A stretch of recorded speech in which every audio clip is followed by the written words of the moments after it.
Kalau misalnya ditanya gaji DPR itu berapa, saya nggak mau beranalogi. Yang saya terima itu kurang lebih banyak kan ya? Oke, cukup itu aja ya.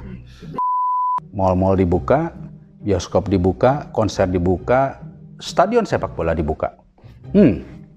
Kenapa sekolah tidak dibuka? Itu sesuatu yang aneh. Nantikan ya.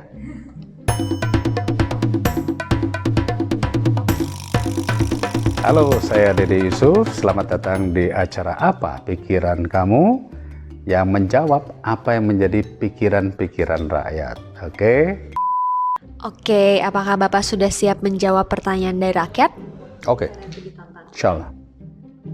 Perkenalkan, nama saya Teguh dari BPI. Izin bertanya Pak, gimana masalah tentang persepak bolaan khususnya di Jawa Barat mengenai hal yang kemarin Pak, ada bobotoh yang meninggal dunia. Gimana tanggapan Bapak untuk hal ini Pak? Sekian dari saya Pak.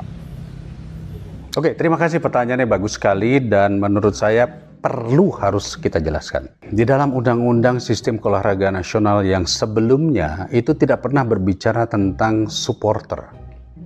Di Undang-Undang Nomor 3 Tahun 2022 yang baru akan keluar pasal tentang supporter. Apa sih maksudnya pasal supporter? Bahwa setiap supporter, setiap penonton memiliki hak untuk terlindungi, memiliki rasa nyaman, memiliki rasa aman. Lalu siapa yang bertanggung jawab? Pertama, apapun supporternya, dia harus ada organisasi yang dinaungi dan harus bertanggung jawab kepada klub. Kedua, masalah soal bagaimana pengelola, penyelenggara harus benar-benar memberikan keamanan dan kenyamanan bagi semua supporter. Artinya kalau penyelenggaranya harus bisa memahami 4 pintu dibuka hanya 1 pintu, berarti ada yang salah. Kapasitas hanya untuk 20.000, tiket yang dijual 20.000 yang masuk 100.000 lebih, berarti ada yang salah. Nah, kunci dari itu semua adalah koordinasi. Jadi saya tidak bisa menyalahkan Persibnya. Persib main yang terbaik, that's all. Tapi penyelenggara, panitia, keamanan, siapapun itu termasuk organisasi harus paham bagaimana caranya membuat barrier, sekat-sekat, atau kalau perlu ada layar di depan yang bisa ditonton oleh mereka yang tidak sanggup masuk ke dalam. Ini catatan-catatan penting dan mudah-mudahan hanya ini yang terjadi sekali lagi di dalam dunia persepak bolaan kita. Turut berduka cita untuk para bobotoh yang telah meninggalkan kita. Perkenalkan, saya Arik, mahasiswa Teknik Geodesi ITB. Pak, saya kan suka traveling ya Pak. Kenapa sih Pak harga tiket itu suka berubah-ubah Pak? Harga tiket tadi dia tidak menjelaskan tiket yang mana. Tiket di destinasi pariwisatanya kah atau tiket transportasinya? Kalau kita bicara tiket transportasi tentu sangat dipengaruhi dengan harga BBM. Atau juga kita berbicara tentang demand and supply. Ketika menuju kepada Lebaran, maka demand tiket begitu tinggi, maka harga otomatis naik. Kalau kita berbicara tiket untuk destinasi wisata, tempat kita datang berliburan, menurut saya pihak pengelola harus menemukan titik atau poin di mana tidak terlalu mahal sehingga orang bisa menjangkau, tapi tidak terlalu murah sehingga akhirnya tidak terlalu banyak juga yang datang dan malah merusak destinasi tersebut. Itu sebabnya ketika kemarin kita berbicara Borobudur mau naik harga tiketnya 750.000, tentu saya protes. Jadi oleh karena itu sekali lagi pemerintah harus benar-benar bijak di dalam menentukan harga tiket. Kita perlu menjaga tempatnya, tetapi juga bukan berarti kita tinggikan seenak-enak kita. Banyak kan ya? Oke, cukup itu aja ya. Ya, bismillahirrahmanirrahim. Assalamualaikum warahmatullahi wabarakatuh. Perkenalkan, nama saya Tatang Taryana. Saya sebagai guru mata pelajaran Pendidikan Pancasila dan Kewarganegaraan. Yang saya akan tanyakan berkaitan dengan masalah pendidikan. Bagaimana caranya kita mengimplementasikan pendidikan yang paling tepat khususnya di Indonesia itu sendiri? Karena kalau kita lihat di Indonesia itu kurang belajarnya, satunya adalah literasi membaca ya. Bagaimana caranya untuk mengatasi berkaitan masalah pendidikan khususnya dalam minat membaca? Terima kasih. Baik, terima kasih. Ini pertanyaan ini mesti ditujukan kepada menterinya ya. Karena sampai saat ini setiap ganti menteri maka ada yang disebut ganti peraturan, ganti kurikulum, ganti kebijakan. Sebenarnya kalau ditanya pendidikan apa sih yang paling cocok buat negeri ini? Jawabannya sederhana. Apakah kita bisa mengatakan bahwa makanan yang terbaik adalah nasi? Belum tentu. Di beberapa wilayah lain orang juga memakan makanan yang lain, jagung dan sebagainya, dan mereka mengatakan itu adalah yang terbaik. So, kuncinya adalah bagaimana meningkatkan prestasi sumber daya manusia anak di lokasi itu dengan cara pendidikan kita yang tidak memaksakan seorang anak. Biarkan dia menemukan kemampuan motoriknya, kemampuan dia untuk melakukan hal-hal yang berbau sosial, menemukan karakternya, baru dia mulai berbicara atau mulai mendapatkan pengetahuan-pengetahuan yang terkait dengan sains. Kurang lebih seperti itu. Tapi untuk guru Pancasila dan pendidikan karakter, saya dukung Anda. Berarti Pancasila harus kita tanamkan sejak dini, Kebhinneka Tunggal Ika itu harus kita tanamkan kepada anak-anak kita. Oke, jadi Pak izin bertanya, sebagai siswa kita kan sekarang udah tatap muka nih, gitu. Sedangkan kalau nggak salah tuh sekarang COVID itu kan sedang naik. Jadi kalau misalnya aku boleh tahu, apa kebijakan Bapak mengenai kebijakan tatap muka ini? Terima kasih. Oke, pertanyaan kamu ini benar-benar saya dukung. 2 tahun lebih, 2 tahun setengah, adik-adik kita, anak-anak kita semua belajar hanya dari tempat tidur. Dia kehilangan kesempatan untuk bergaul dengan teman-temannya. Dan mal-mal dibuka, bioskop dibuka, konser dibuka, stadion sepak bola dibuka. Kenapa sekolah tidak dibuka? Itu sesuatu yang aneh. Oleh karena itu, kami dari DPR tentunya Komisi 10 meminta Menteri Pendidikan tatap muka harus kita mulai dengan prokes. Toh sampai saat ini juga Presiden sudah mengatakan bahwa kita boleh membuka masker kita di tempat terbuka. Tapi kalau di dalam ruangan kelas, tentu itu namanya ruang tertutup. Kalau ruang tertutup, ya kita pakai masker. Jadi nggak ada salahnya buat kalian untuk masuk sekolah. Jadi oleh karena itu, ayo kembali ke sekolah, gunakan masker, cuci tangan. Tapi kalau di udara terbuka, kalian boleh buka masker. Sip.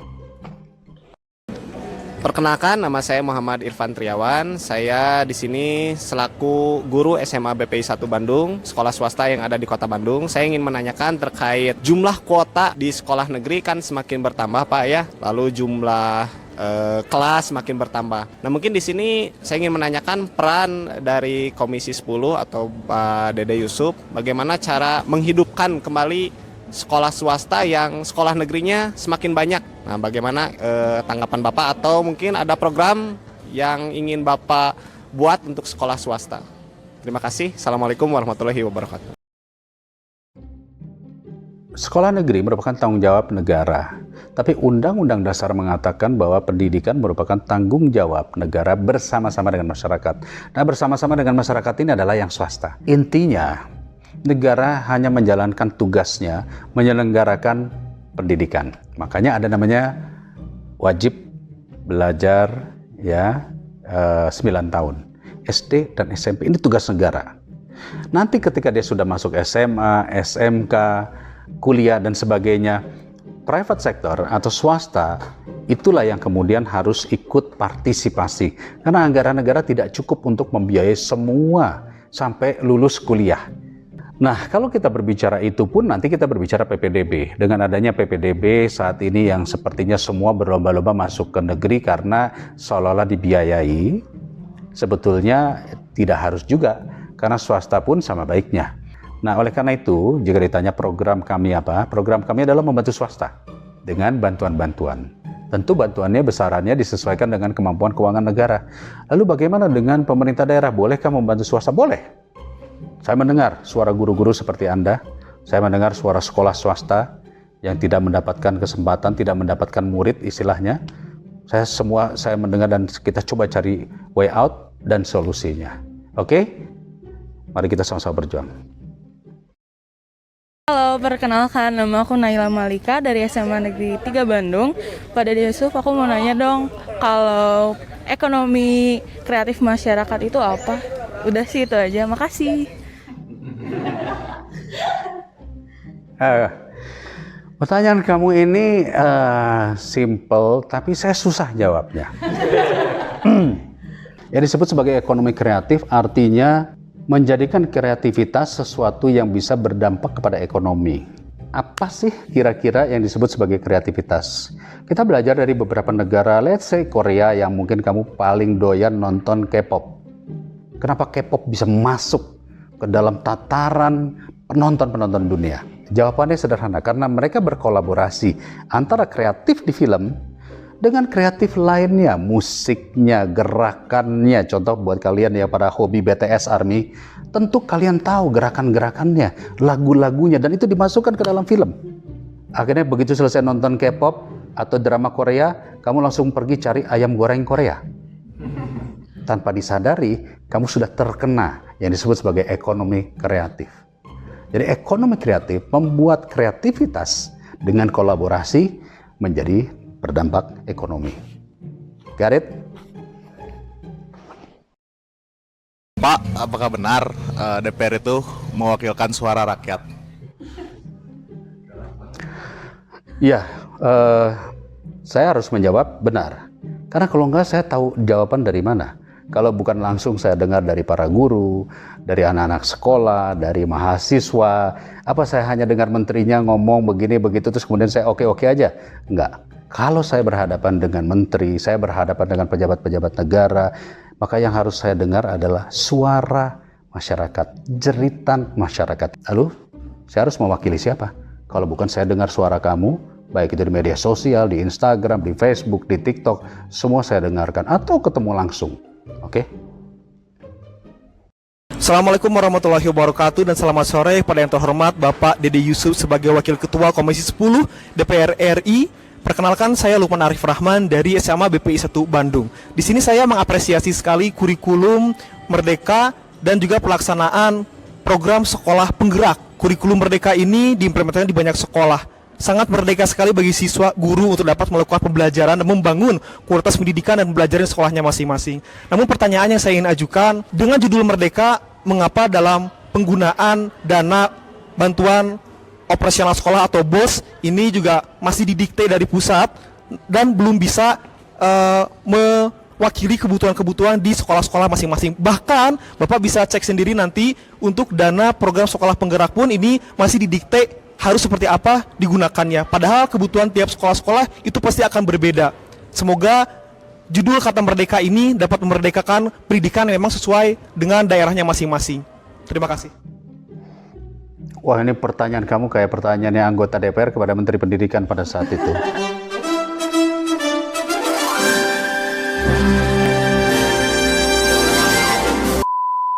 Kurang lebih anggota DPR, kawan-kawan juga mengatakan, katanya kampus merdeka, merdeka belajar, tapi semua dipegang buntutnya. Jawaban dari saya, mari kita ambil esensi kalimat atau kata merdeka. Merdeka dimaksud bukan freedom, tapi liberty. Liberty itu artinya adalah kebebasan untuk membuat gagasan, bukan kebebasan untuk melakukan apa saja. Karena kalau kebebasan untuk melakukan apa saja, maka dia menjadi liberal. Merdeka yang dimaksud di sini adalah, mohon maaf ya, ini memang gerakannya bagus dari Menteri Nadiem Makarim, itu adalah critical thinking. Merdeka belajar, poinnya adalah membuat kalian berpikir tidak hanya dari satu analogi, tapi berpikir dari banyak aspek. Nah, merdeka belajar tuh begitu. Tapi sayangnya pemerintah sangat terbatas dengan yang disebut sebagai peraturan-peraturan. Jadi memang benar kalau dikatakan bahwa merdeka saat ini kita belum merdeka sepenuhnya, betul. Karena kita masih takut dengan aturan-aturan yang mengikat penggunaan uang negara.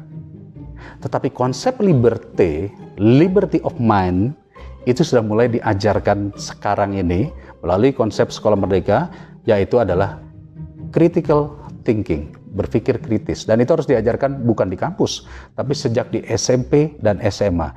Jadi sekali lagi, bukan karena merdeka berarti bebas melakukan apa saja, mencoret-coret dinding, tapi free your mind, gagasan-gagasan. Check it out. Perkenalkan, aku Nefrit dari SMA Negeri 3 Bandung. Pak, mau nanya, kalau gaji DPR masyarakat itu berapa ya? Oke. Kalau misalnya ditanya gaji DPR itu berapa, saya nggak mau beranalogi, tetapi yang saya terima itu kurang lebih tiap bulan, kurang lebih sekitar 15 juta. Lalu kemudian saya membaca lagi gaji Satpol PP di DKI itu 50 juta. Gaji Direktur BUMN itu 150 juta sampai 200 juta. Gaji Presiden sebetulnya hanya sekitar 25 sampai 30 juta. Jadi kita jangan menganalogikan dengan gaji. Tapi mari kita analogikan. Bermanfaatkah apa yang kita terima itu untuk membuat kebijakan-kebijakan yang memberikan manfaat bagi masyarakat banyak? Di situ kebanggaannya, bukan dari gajinya. Kalau pengen gaji gede, jadi pengusaha.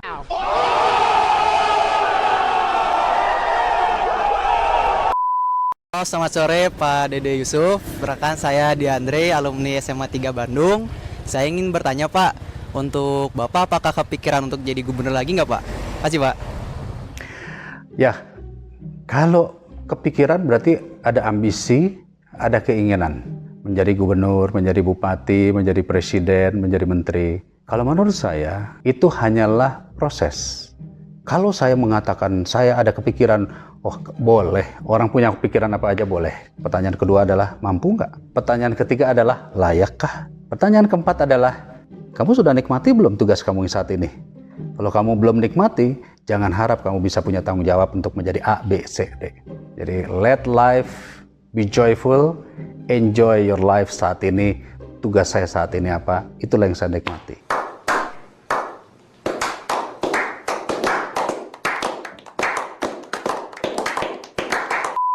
Selamat sore, salam sejahtera. Saya Adi Firmansyah dari Satpam Gedung SMA BPI 1, BPI 2 dan serta SMP SMK-nya.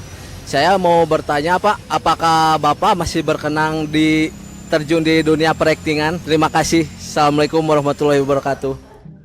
Nantikan film saya Catatan Si Boy sebentar lagi. Bulan depan kita mulai syuting dan mungkin 3 bulan lagi kita akan mulai.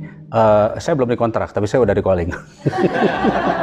Ada satu lagi, Bismillah Ku Nikahi Suamimu sudah syuting, mungkin bulan depan juga akan tayang bersama si Pak Haju. Jadi kalau ditanya apakah saya akan kembali ke dunia akting, sampai saat ini pun saya masih akting. Kenapa?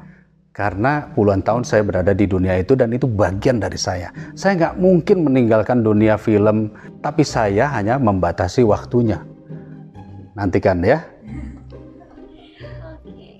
Selamat sore Bapak, perkenalkan nama saya Fikri Adi dari Jawa Barat.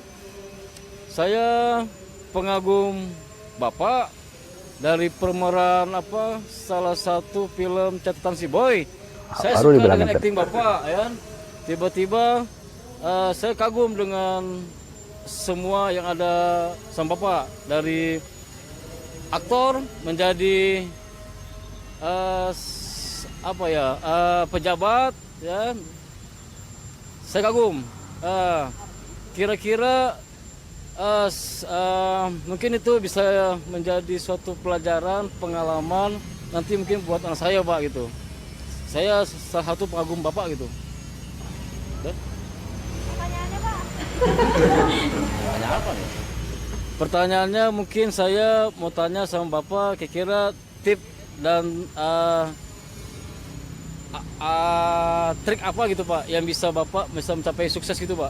Itu. Ya, luar biasa. Saya senang sekali kalau Pak Adit mengatakan mengagumi saya. Saya bisa seperti ini karena saya pernah mengagumi orang-orang sukses lainnya. Ketika saya mengagumi orang-orang sukses lainnya pada zaman itu, tanpa saya sadari saya mencetak blueprint. Blueprint dalam diri saya cetak bahwa saya ingin seperti itu. Dan saya yakin blueprint itu bisa terjadi. Jadi tips and triknya adalah Pak, mari kita bentuk anak kita dengan blueprint yang mereka inginkan. Jangan paksakan anak kita untuk menyukai apa yang kita mau.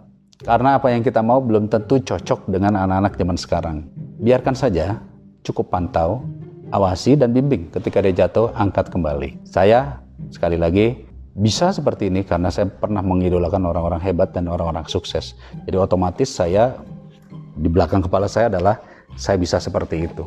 Ayo Pak, mari kita rubah masa depan anak-anak kita dengan mendorong mereka menuju kepada cetak biru yang cocok untuk masa depan. Oke Pak Adit, salam.